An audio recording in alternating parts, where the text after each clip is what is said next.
Pai, Senhor pessoal, bem-vindos ao canal Sala Betel. E antes de começar mais uma aula, com mais uma lição, eu quero fazer alguns agradecimentos. Primeiramente, eu quero agradecer ao nosso pastor Francisco Godoy, da nossa Igreja Assembleia de Deus Ministério do Belém. Também ao superintendente Faustino e o vice-superintendente Juscelito. Agradeço também a toda a coordenação do nosso grupo de adolescentes Manaim e também a todos os adolescentes que nos assistem e nos acompanham. Também um agradecimento especial ao nosso querido irmão evangelista Evandro Tavares, que esteve conosco, que está fazendo uma parceria com a gente, então eu agradeço a todo o apoio. Agora vamos para mais uma aula com o nosso professor Vitor Hugo. Pode ser, pessoal, tudo bem? Hoje iniciamos mais uma aula, agora com uma nova lição, um novo tema, e hoje iremos estudar a revista da CPAD, Princípios Divinos em Tempos de Crise. Esse é o tema da nossa revista e hoje eu irei abordar a lição de número 2, eu estarei ministrando. Ela tem como título Despertamento Espiritual, um Milagre. Estaremos falando ao decorrer da lição sobre o avivamento, o despertamento e com relação também ao tempo de Daniel e o que isso interferiu naquele tempo para um grande avivamento em massa naquele povo, naquela cidade. E estarei explicando melhor com isso. E desde já eu quero iniciar com o texto áureo, que se encontra no livro de Romanos, o capítulo 13 e o versículo 11, se puderem estar acompanhando. E diz assim: E isto digo, conhecendo o tempo, que é já hora de despertarmos do sono, porque a nossa salvação está agora mais perto de nós do que quando aceitamos a fé. Agora, desde já quero iniciar com os tópicos.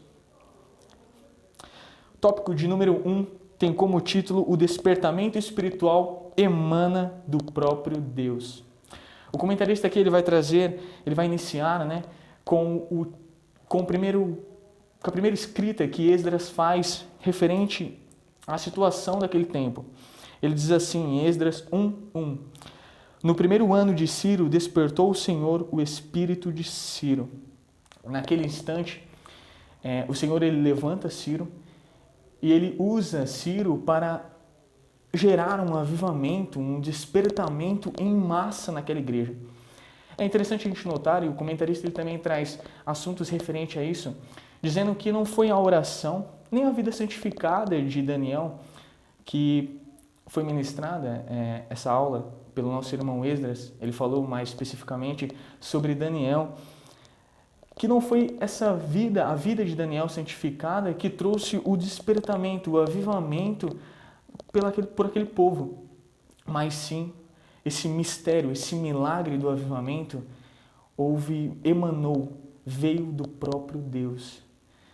E é interessante a gente notar isso porque é por isso que o avivamento, o despertamento se torna um milagre, algo sobrenatural, algo metafísico, pessoas são completamente transformadas. E é por isso que ele não pode ser explicado. O avivamento ele não consiste em coisas humanas, não consiste em raciocínio humano ou técnicas humanas, porque senão assim ia dar para ser decifrado ou calculado, mas ele se torna um mistério, porque é o poder de Deus. É o Espírito Santo convencendo o homem do pecado e do juízo de Deus. É o próprio Deus derramando o seu fogo, o seu poder sobre o seu povo. Em meio a uma crise que Israel estava passando, aquela crise gerou o despertamento, o poder de Deus sendo manifestado por aquele povo. O segundo tópico, as finalidades do despertamento, a restauração nacional de Israel. E isso me intriga pelo fato de Deus ele ter usado Ciro como um instrumento ali na sua mão. Ele utilizou Ciro para despertar o povo, sendo Ciro o rei do Império Persa. Era completamente idólatra, a sua nação era completamente idólatra, os seus rituais eram pagãos. E Deus ele coloca o seu espírito em Ciro. A Bíblia vai dizer assim, e para despertar um avivamento no povo e libertar o povo da crise que eles estavam passando, daquele sofrimento, daquela escravidão que eles estavam tendo por causa do Império Babilônico. Então, quando isso inicia, é interessante que Deus ele utiliza, ele coloca a sua vontade para a obra dele, e ele utiliza isso Ciro. E o interessante é que Ciro ele usa seu poder de escolha para querer ser tomado ali pelo Espírito de Deus. Então não foi algo forçado ou algo que Deus colocou ali forçando Ciro, mas sim pela sua própria escolha, pelo seu próprio livre-arbítrio. Ciro quis receber a presença de Deus. Ele deixa isso bem claro, dando base naquilo que o profeta Isaías, há 180 anos antes, profetizou que Ciro seria levantado por Deus para libertar o povo da escravidão do Império Babilônico. Então, ali começa uma restauração no povo, naquela nação completamente extraordinária. Porque no momento em que Ciro ele libera o povo, ele dá autorização que o povo poderia voltar para Jerusalém, que se encontrava em Judá, as pessoas começaram a perceber que o tempo de crise, o tempo de desespero, de aflição, agora já tinha acabado. Deus estava no controle. E por isso que ele estabelece Ciro, mostrando que ele cumpre a sua promessa. E agora vamos para o tópico de número 2, o subtópico de número 2, a restauração espiritual de Israel. Falamos da restauração nacional, a nação. A nação foi restaurada pelo fato de Ciro ter liberado aquele povo, de ter sido um vaso na mão de Deus, ter sido usado por Deus para libertar o povo. E agora vamos falar sobre o despertamento espiritual, o que isso gerou naquela nação. É interessante a gente notar, e eu chamo a atenção dos irmãos para notarem, que Israel, eles ficaram 70 anos em cativo pelos babilônicos. Então, por esse tempo que eles ficaram, eles começaram a pegar hábitos, eles começaram a se misturar com as idolatrias pagãs daquela região. Então, quando eles voltaram, pós o exílio, eles estavam completamente diferentes. Eles estavam com um certo viés daquela nação. Tinham adorado Deus, estavam com pensamento e ideologias politeístas. Estavam com a sua visão em relação a Deus completamente distorcida. E o interessante é que naquele momento, Israel estava completamente ferido. Estava completamente depravado perante o Senhor. Só que Deus, ele muda a situação. Naquele instante, Deus ele usa o despertamento para mudar, para transformar, para que eles viessem se arrepender e perceber e saber que só o Senhor ali é o único Deus. Então eles voltaram para a sua nação, para Israel, para que houvesse uma restauração espiritual naquele povo. Então, o foco principal da restauração espiritual, a finalidade dele, é o despertamento do povo, a mudança de comportamento, a mudança de hábito. O que eles faziam, a idolatria que eles acabaram pegando por causa dos babilônicos, agora foi completamente mudada. Eles estavam arrependidos e queriam servir o seu Deus. Por isso que eles queriam voltar para a nação de Israel. E por isso Deus levanta Ciro, para que eles viessem estabelecer novamente o seu culto a Deus na sua nação, em Israel, que se encontrava em Judá. E agora vamos para o terceiro tópico.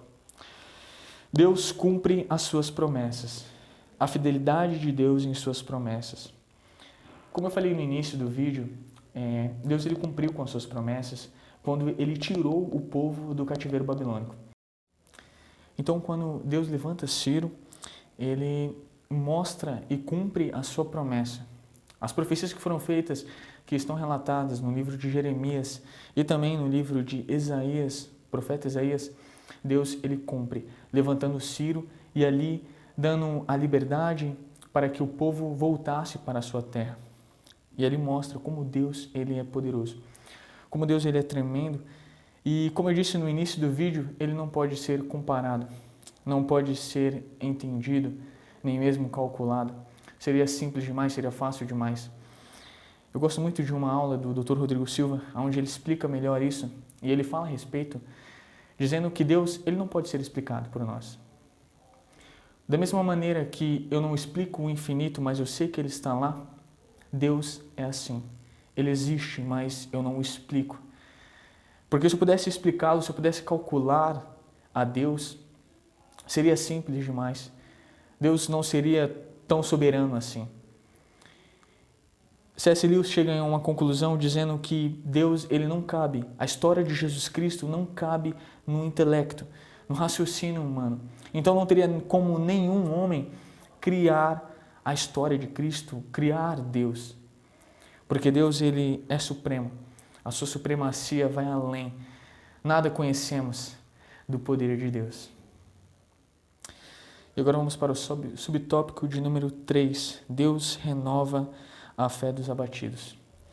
Então, pelo despertamento que Deus gerou em meio àquela crise, aquele sofrimento que o povo estava passando, é notório perceber que aquele despertamento só houve por intermédio de oração. Não há um despertamento sem a oração. A gente vê relatos bíblicos de avivamentos na Bíblia que ocorreram porque pessoas oraram, porque pessoas clamaram. O próprio Pentecoste, que está registrado em Atos, no livro de Atos, diz que eles se ajuntaram no cenáculo e, unânimes, com o mesmo propósito, eles estavam clamando, orando a Deus, desejando, sabe, com necessidade do poder de Deus. O Hernandes Dias Lopes diz que quando a gente ora a Deus pedindo o poder de Deus, é como se a gente estivesse com sede. É como se o nosso corpo estivesse completamente desidratado e estivesse com a necessidade máxima de água. É dessa maneira. Quando estamos querendo o poder de Deus, querendo que Deus derrame o seu Shekinah em nossas vidas, que o Espírito Santo apodere-se de nós, nós temos que estar sedentos. Da mesma maneira como se estivéssemos com a necessidade máxima de beber uma água. Devemos estar assim com o Espírito Santo. Então, nesse momento, Deus, ele derrama o seu poder, porque o avivamento, ele é obra do Senhor, mas ele também utiliza o ser humano, que somos nós, ele utiliza a gente, aqueles que cooperam para o bem de Deus, aqueles que cooperam para Deus, para iniciar o seu avivamento. Há diversos relatos históricos da história da igreja, onde diversos avivamentos aconteceram. Temos um que sempre quando eu leio, eu fico completamente fascinado. É aquele que aconteceu na Inglaterra, em 1739, onde John Wesley e o seu irmão Charles Wesley começaram a orar e necessitando e anseiando o poder de Deus. Naquele momento, eles começam um avivamento na sua nação. Todas as pessoas, toda a nação estava voltada ao Senhor, estava unânime no mesmo propósito. O despertamento, ele vem, só que para ser gerado, para Deus derramar o seu poder, tem que ser com oração. A oração, ela gera o avivamento. A leitura das Escrituras, ela gera o avivamento. Um comprometimento, um amor ao Evangelho, ela gera também o avivamento. Então, isso depende também de nós orarmos, de nós buscarmos ao Senhor para sermos transformados, sermos despertados, reavivados. E agora vamos para o tópico de número 4. O despertamento torna os homens obedientes à palavra. Como eu disse no tópico de número 3, o culto que foi estabelecido ali por eles, pelos israelitas, não mudaram. Eles não trouxeram os costumes, a idolatria que eles acabaram pegando do Império Babilônico. Então eles continuaram servindo a Deus conforme a lei de Deus manda. Eles continuaram cultuando só a um Deus. Não houve idolatria, não houve nenhum sacrifício pagão, mas permaneceram ali com a lei inerrante de Deus. Então eles estabelecem ali a sua doutrina, a mesma doutrina, a doutrina de Deus, e prosseguem ali com os seus cultos. E o interessante é que, como eu disse, a palavra, principalmente as Sagradas Escrituras, quando é para acontecer um avivamento, Nós temos que se voltar para as Escrituras. É por mal interpretação e falta de conhecimento da palavra de Deus que muitas vezes não recebemos o verdadeiro avivamento. Temos diversos relatos de homens que buscaram na palavra do Senhor a conhecer as Escrituras que foram avivados, que fizeram movimentos de avivamentos imensos em nações. As suas cidades pararam porque estavam sentindo a presença de Deus, estavam se arrependendo dos seus pecados, estavam sendo convencidas pelo Espírito Santo. Temos o exemplo de Jonathan Edwards, que com o seu sermão tão impactante, as pessoas começam a clamar pedindo para que ele parasse, porque elas estavam com medo, estavam reconhecendo o seu pecado e estavam vendo que não estavam certas perante o Senhor. Estavam vendo que a sua conduta moral perante a Deus era completamente errada, que a ética de Cristo é tão perfeita que eles estavam depravados. Esse é o objetivo do avivamento, do despertamento. Ele se torna um milagre por esse fato. A Bíblia deixa bem claro isso, que quando os apóstolos eles estavam pregando, eles faziam de tudo para que todos os novos convertidos eles sentissem a maravilhosa presença de Deus que eles sentiram em Atos, no Pentecoste. Então eles queriam aquilo, que as pessoas sentissem aquela presença. Eles queriam que as pessoas fossem impactadas pelo poder do Espírito Santo. E isso é tremendo.